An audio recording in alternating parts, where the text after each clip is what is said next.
Sir परिचय के साथ बताएं। नागपुर जा रहे हैं, बाबा साहब की कर्म भूमि रही है नागपुर से। बाबा साहब ने इतिहास लिखा है, खासकर दीक्षा भूमि का इतिहास, बड़ा इतिहास रहा है बहुदिनों के लिए। तो क्या आपका कहना है इस बारे में?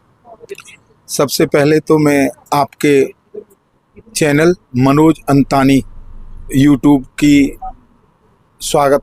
का स्वागत करता हूं और प्रशंसा भी करता हूं कि मैं आपके चैनल से कल ही परिचित हुआ हूं और आप मेरे सामने साक्षात हैं, तो मैं बहुत सौभाग्यशाली हूं। इसके साथ ही जो हमारा all India SC/ST railway employ association है, केंद्रीय कार्यकारिणी के अंतर्गत ये जो है वार्षिक अधिवेशन हो रहा है। जब से कोविड से पहले 2019 से पहले शुरू हुआ था, उसके बाद आज ये पहला वार्षिक अधिवेशन हो रहा है ऑल इंडिया लेवल का। तो हमारी जो एसोसिएशन है विशेषकर सामाजिक कार्यों में, विशेष करके एम्प्लॉइयों के साथ साथ सामाजिक कार्यों में भी संलिप्त रहती है। पिछले दिनों हमारे साथ जो बहुत सारे, जैसे 1 अगस्त को सेपरेशन वाला सुप्रीम कोर्ट का ऑर्डर आया 7 बेंच का, ये बहुत सारी हमारे साथ कुठाराघात हैं। इसमें मैंने कई चैनल सुने, ये जो हमारे हरियाणा को लीड करते हैं वाल्मीकि समाज के, उन्होंने इस तरीके का बर्ताव किया जैसे कि उन्होंने स्पष्ट बोला कि चमार बिरादरी ने जो है ज़्यादा फ़ायदा उठाया है। हमें कहते हैं कि हमने जब देखा, जब हम छोटे छोटे थे तब ये हमारे वाल्मीकि समाज जो है बहुत अच्छी सरकारी मतलब सरकारी संस्थाओं में, और चाहे बेशक चतुर्थ श्रेणी में था लेकिन बहुत सारी तादाद में था, लगभग 100%। लेकिन धीरे धीरे खुद इन्होंने ही अपने पैरों पर कुल्हाड़ी मारी है और इनको आभास भी नहीं हुआ।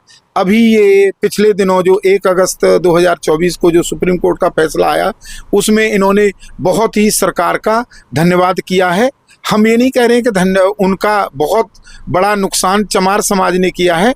उनको जो है कुछ मुझे लगता है विरोधाभास में समझ में नहीं आया है वो सुप्रीम कोर्ट का ऑर्डर। आप देखिए उसी कड़ी में अभी कल परसों फिर एक बेंच ने, हाई कोर्ट की बेंच ने निकाला है कि ये भंगी या कोई इस तरीके से सब्ज भिखारी कहने पर और उस पर एट्रोसिटी एक्ट नहीं लगेगा। तो ये पहला कदम है भारत सरकार का, और भारत सरकार नहीं है ये, आप देखेंगे कि ये भारत सरकार दूसरे प्रकार से काम करती है। आप ये कह सकते हैं कि पुरानी बुजुर्गों की कहावत में कि सांप भी मर जाए और लाठी भी न टूटे। तो लेकिन उसी RSS संबंधित हमारी BMS संस्था है, ये कर्मचारियों की पूरे ऑल ओवर इंडिया में, और रेलवे में भी है, BKRMU इस तरीके से नाम है इसका। तो उसके साथ संबद्ध होने के लिए हमें स्पेशल ऑल इंडिया SC/ST की CEC कारिणी, जो केंद्रीय कार्यकारिणी है, उसको आदेश न कह के मतलब एक अपील आई कि आप हमारे साथ जुड़ें, जिससे कि हम जो है राष्ट्रीय लेवल पर एक शक्ति बन सकें। तो हमने सबसे पहले यही कहा कि देखिए, जो दलितों की बात करेगा, हम तो सीधी बात बोलते हैं, वही उसी का साथ दलित देंगे और वही राज करेगा। तो इनको हो सकता है अब समझ में आ रहा हो कि अभी आप देखिए कल रिजल्ट आए हैं महाराष्ट्र और झारखंड के, आप देखिए कि दलितों ने ही सबसे ज़्यादा जो है वोट दिए हैं। ये भी आ चुका है कि कितने % हुआ है, 60% तो पीछे था, अभी जो है सुनने में 60% तो हरियाणा में था, लेकिन अभी जो है लगभग 72 से 75% दलित वोट सारी बीजेपी को गई है। तो उसी कड़ी में हम ये रेल मंत्री जी को, जो केंद्रीय रेल मंत्री हैं, उनको आभास दिलाना चाहते हैं कि ये रेलवे कर्मचारी जो SC/ST एसोसिएशन है, ये आपके साथ है। और हमारा SC/ST एसोसिएशन का दर्द ही एम्प्लॉइयों का दर्द ही नहीं है, पूरे रेलवे एम्प्लॉइयों के समाज का ये दर्द है कि जो है काफ़ी एक तो सबसे पहले OPS लागू कराने की बात चल रही है, लेकिन उन्होंने दूसरा बहुत सारी स्कीमें निकाली, वो देखा सबने कि उनमें कोई तथ्य नहीं है और वेटेज नहीं है जिसे बोलते हैं। तो OPS उसका बहुत सारे चैनल और लोग बोलते हैं कि आप जो है चाहे दो दिन रहें, चाहे 4 दिन रहें, चाहे 5 साल रहें, आपकी 3-3 4-4 पेंशन चल रही हैं और ओपीएस ही चल रही है, क्यों? और भी सहूलतें मिलती हैं। तो हम ये नहीं कह रहे हैं कि आप वो सारी तोड़ दो, लेकिन एक वन नेशन, आपने ये भी कहा है वन नेशन वन वोट, तो वन नेशन वन पेंशन होनी चाहिए। तो ओपीएस ये सबको विड्रॉ करके, एनपीएस वगैरह को जो भी बनाई है यूपीएस, इन सबको विड्रॉ करके हम सरकार से पुरजोर गुजारिश करेंगे ओपीएस लागू कराया जाए। यही एक मकसद है नागपुर अधिवेशन का, और ये विगत 5 वर्षों के अंतराल में हो रहा है। तो यही चाहते हैं कि हम हमारा एसोसिएशन जो है ये यूके आरएमयू या यूकेबीयू के साथ मिलकर हम उनके साथ हैं, लेकिन वो हमें आश्वासन दें कि हमारे जो है जो रिजर्वेशन पॉलिसी है उस पर कोई भी प्रहार या कुठाराघात नहीं करेंगे। ऐसा हम समझते हैं और उनसे उम्मीद भी करते हैं। तो इसी के साथ हम मनोज अंतानी जी का धन्यवाद करते हैं, और मैं गुजारिश करूंगा कि सभी जो लोग यूट्यूब को देखें वो जो सब्सक्राइब करें और लाइक करें। जय भीम, जय भारत। तो बस इतना। सर परिचय के साथ बताइए, नागपुर जा रहे हैं, संविधान दिवस आप लोग मना रहे हैं, 2 दिवसीय कार्यक्रम है, नागपुर ही क्यों चुना? सबसे पहले सभी को जय भीम, जय भारत। उसके बाद जो आपने क्वेश्चन किया कि अपना परिचय दीजिए। सत्य स्वरूप अकाउंट से रिटायर हुआ, एक्स वर्किंग प्रेसिडेंट की पोस्ट पे मैं रहा हूँ। अभी 2 साल मेरे को रिटायर हुए हो गए रेलवे से।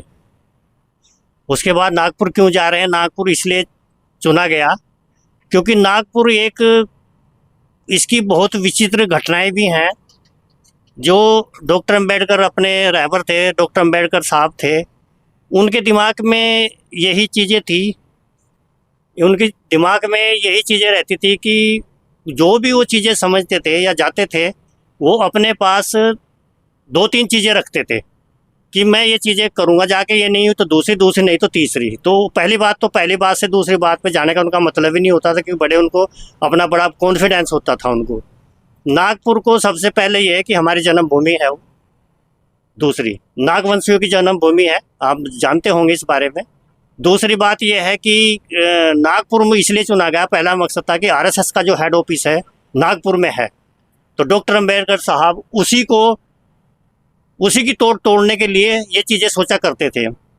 इसलिए डॉक्टर भीमराव अंबेडकर जी ने वो जगह इसलिए चुनी, वो दीक्षा भूमि का जो नाम दिया गया वो इसलिए दिया गया। और रही दूसरी बात, जो चीज़ें सारी दुनिया के अंदर चल रही हैं, मैंने ये देखा है कि जो चीज़ें भीमराव अंबेडकर जी ने, कुछ लोग ये कहते हैं कि सिर्फ एससीओ के लिए ही काम किया है या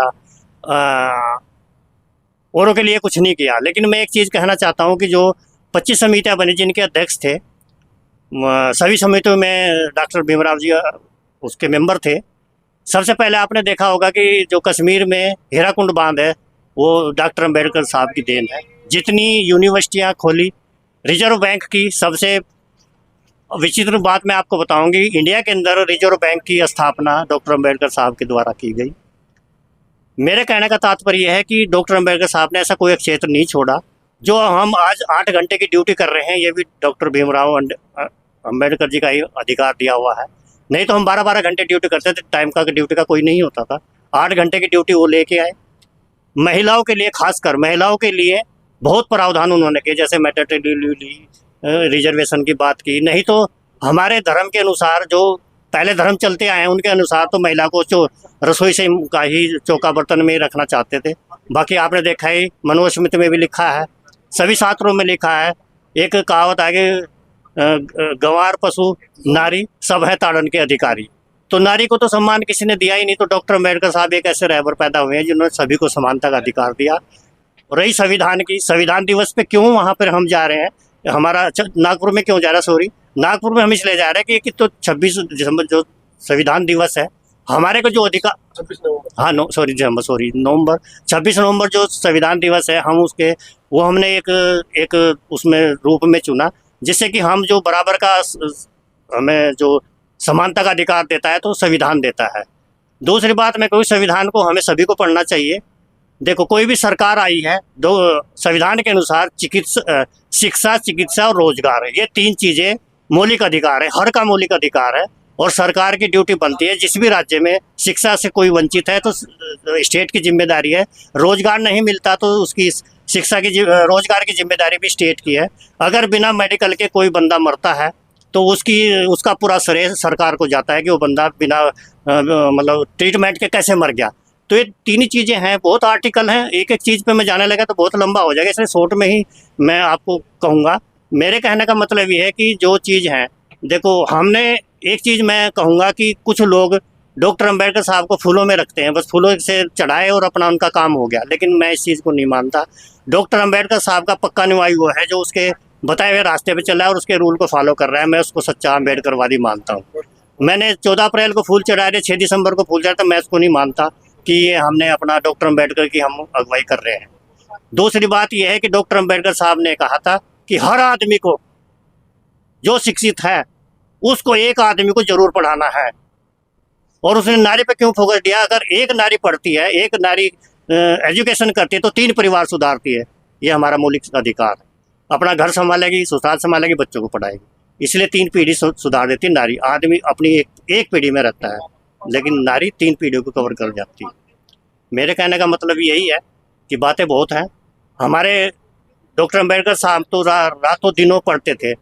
एक बार की घटना मैं बताता हूँ कि विदेश से आए थे, जो लाइब्रेरी चेक सभी अपना इंडिया का भ्रमण करने आए थे, तो सभी लाइब्रेरियों में गए तो उन्होंने कहा कि नहीं यार मेरे को कुछ लग नहीं रहा। तो इन्होंने कहा कि एक अंबेडकर साहब के पास भी छोटी सी लाइब्रेरी, आप उसमें भी देख लो। तो जब वो आए तो डॉक्टर अंबेडकर साहब की सब्जी थी, तो उन्होंने हर बुक में टिक किए हुए थे। तो उनको देखा यार ये क्या चीज़ है। उन्होंने उनको क्वेश्चन किया कि उन्होंने क्वेश्चन किए तो उन्होंने डॉक्टर अंबेडकर साहब ने पेज के साथ जो लिखा है वो बताया। तो सबसे पहले उस time award doctor Bhimrao Ambedkar को मिला था बेस्ट लाइब्रेरी लखनऊ का। ये मेरे कहने का मतलब है कि बहुत कुछ है। डॉक्टर अंबेडकर एक समुद्र है, बहुत कुछ है। आप उसको देखोगे धर्म के मामले, देखो बात आ जाती है कि बौद्ध धर्म 1956 में क्यों उन्होंने किया, पहले भी कर सकते थे ग्रहण।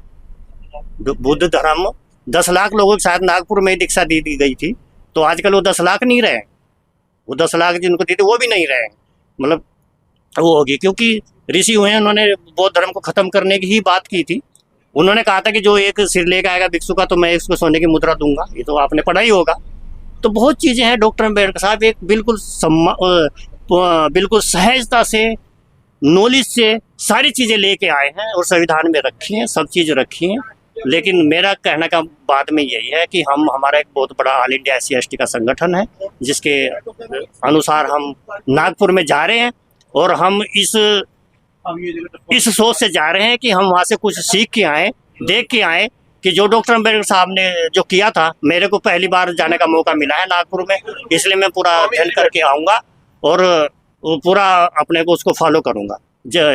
इसी के साथ जय भीम, जय भारत, नमो बुद्धाय।